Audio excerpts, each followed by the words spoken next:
서울이라고 다 좋은 건 아니고요. 안 좋은 지역과 좋은 지역이 나누어져 있죠. 좋은 지역은 안녕하세요. 재테크 읽어주는 파일럿입니다. 여러분들이 내 집 마련을 할 때 좋은 지역에 하고 싶죠. 근데 그 좋은 지역이 어딘지 알아야 하잖아요. 뭐 강남? 강남은 좋은 줄 다 알죠. 근데 비싸잖아요. 근데 그런 거 말고 가격 하락이 왔을 때 조금 떨어지고 가격 상승이 왔을 때 많이 올라가는 지역, 이런 지역을 좋은 지역이라고 봤을 때는 분명히 우리가 고를 수가 있습니다. 어떻게 고르는지 지금부터 그 방법을 한번 알려드릴 텐데요. 이 내용을 바탕으로 여러분들이 좀 공부해 보시면은 좋은 지역을 선택하실 수 있을 겁니다. 그럼 오늘 내용을 한번 화면을 통해서 알아보시죠. 서울도 양극화 시대인데요. 이게 서울만 해당되는 건 아니고 전국도 양극화 시대입니다. 그러면 오늘 내용을 바탕으로 이제 서울은 저렇게 알아보는구나. 그러면 내가 살고 있는 지역, 지방 같은 경우도 이런 방식으로 알아보면은 내가 양극화 지역을 찾아낼 수 있겠구나, 좋은 지역을 찾아낼 수 있겠구나, 그렇게 생각을 하면 되겠죠. 근데 과연 어디가 좋은 지역일까? 뭐 살기가 좋은 곳일까? 교육이 좋은 곳일까? 아니면 집값이 비싼 곳일까? 뭐 이런 생각들이 있잖아요. 근데 결국은 이제 좋은 지역이라는 뜻은 앞에서 말한 대로 집값이 올라갈 때는 많이 올라가고요, 떨어질 때는 조금 떨어지는 지역이어야 좋은 지역입니다. 우리가 대세의 흐름은 못 바꿉니다. 전체 하락장인데 좋은 지역이라고 뭐 여기만 올라가지도 않고요, 전체 상승장인데 안 좋은 지역이라고 여기만 떨어지지도 않습니다. 대세의 흐름은 바꿀 수 없지만 우리가 그 흐름 안에서 좀 움직임이 좋은 지역들 있잖아요.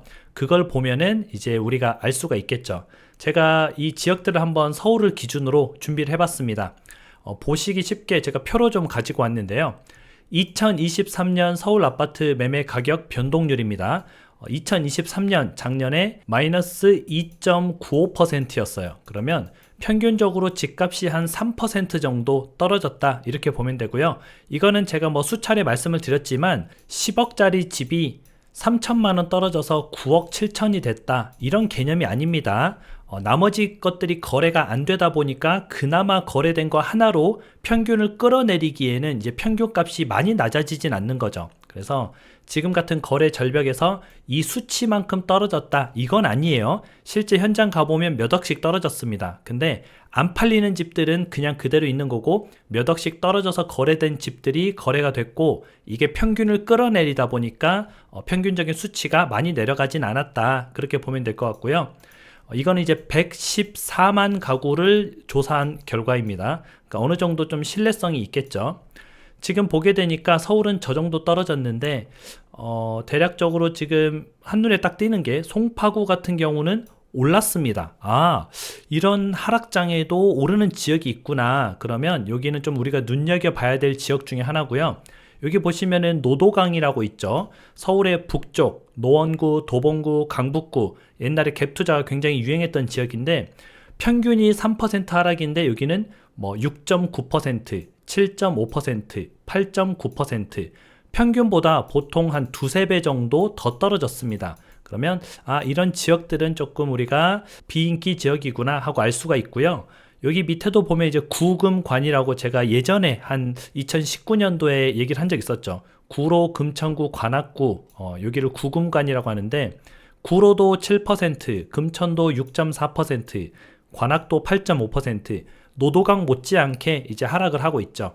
이 말은 이제 서울의 맨 위쪽과 맨 아래쪽 같은 경우에는 좀 비인기 지역이다, 이렇게 우리가 알 수 있고요.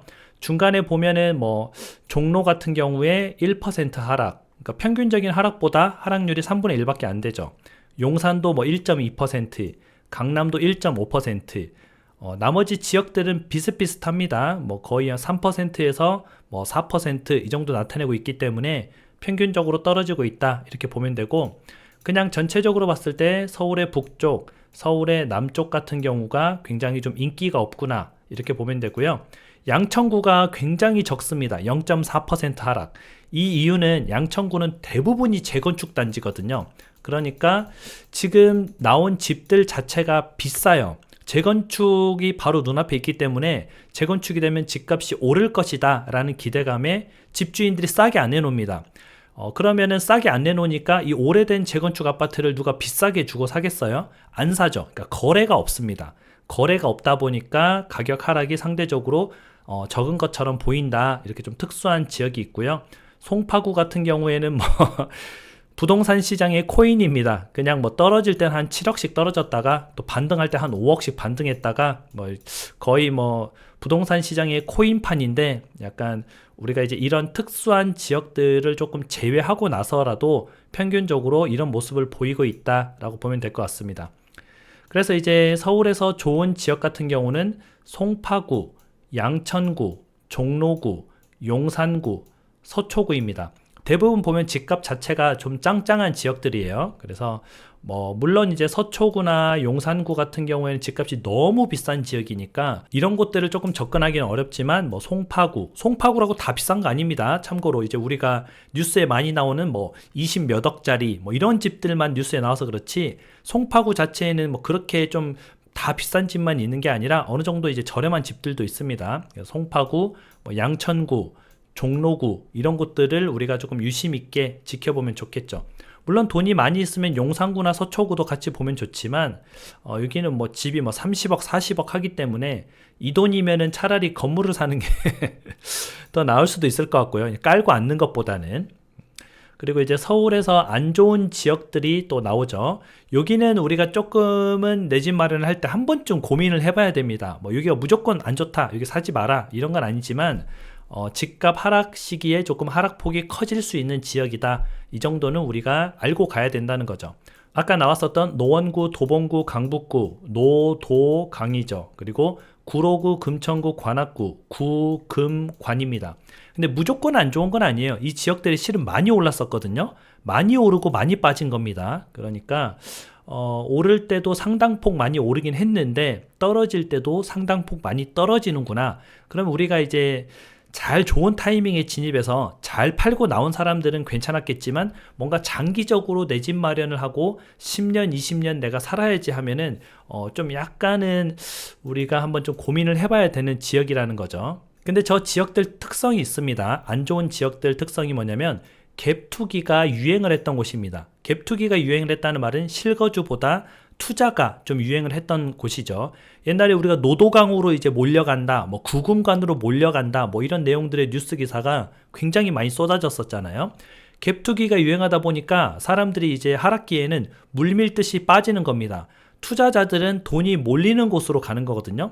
저기 집값이 하락하네? 그럼 내 돈을 빼서 집값이 하락이 덜한 곳으로 옮겨놓거나 또는 집값이 상승할 것 같은 곳으로 갈아타는 거죠.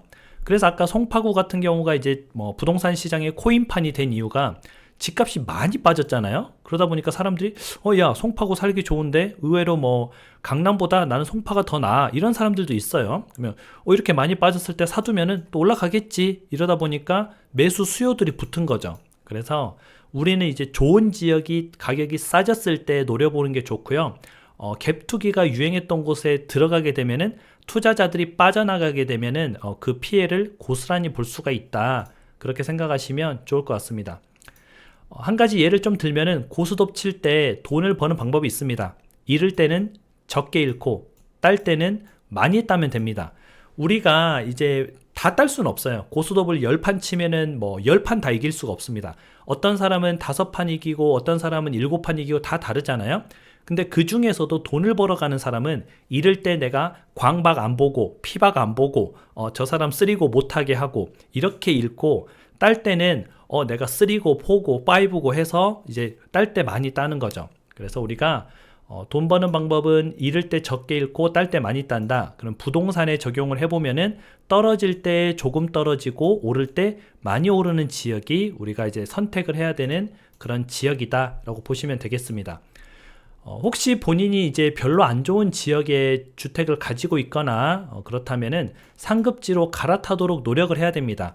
이 상급지로 갈아타는 것은 뭐 시기가 문제가 아니에요. 집값이 떨어지는 시기에는 솔직히 좀 쉽긴 한데 상승기에는 좀 어렵고요. 왜냐하면 상승기에는 상급지가 더 올라 버리니까 더 갈아타기가 어렵습니다. 그래서 집값 하락기가 오면은 내가 예를 들어서 노도강에 집을 한 채 가지고 있었다. 그런데 이거 하락기 때 너무 많이 떨어질 것 같은데 좀 하락기 때 방어가 되는 상급지, 뭐 종로나 용산이나 아니면 하다못해 뭐 마포나 이런 데로 조금 이동을 하면은 좀 좋겠죠. 그러면 하락기 때 조금 방어가 되고요. 이런 하락기 때 또 급매로 나오는 것들이 많아요. 그런 급매로 나오는 것들을 잡으면은 생각보다 아까 같은 종로는 뭐 1%밖에 하락을 안 했잖아요. 근데 모든 집이 1%만 하락한 게 아니고 어떤 집은 10%, 어떤 집은 15%, 어떤 집은 뭐 0.2% 이렇게 하락해서 평균이 1%라는 거예요. 그래서 급매로 나온 매물을 잡게 되면은 그 지역 자체는 많이 떨어지지 않았지만 나는 상대적으로 많이 떨어진 가격에 들어가는 거기 때문에 좋은 선택이 되겠죠. 그래서 여러분들이 상급지로 갈아타는 좀 노력을 해야 되고요. 그러기 위해서는 이런 내용을 종합적으로 좀 알고 있으면 도움이 되겠죠. 그래서 앞으로도 여러분들하고 이런 재밌는 내용들을 같이 공부해 볼 거고요. 앞에서 말한 대로 꼭 이거는 서울만 해당되는 게 아니고 여러분들이 이런 표를 한번 본인이 살고 있는 지방을 만들어 보면은 내가 이 지방에서 이 도시 안에서 어디로 가야겠구나 하는 게 조금은 더 명확해질 겁니다. 그렇게 하나씩 하나씩 공부를 해나가는 게 여러분들의 앞으로 재테크 투자에 도움이 굉장히 많이 될 것 같아요.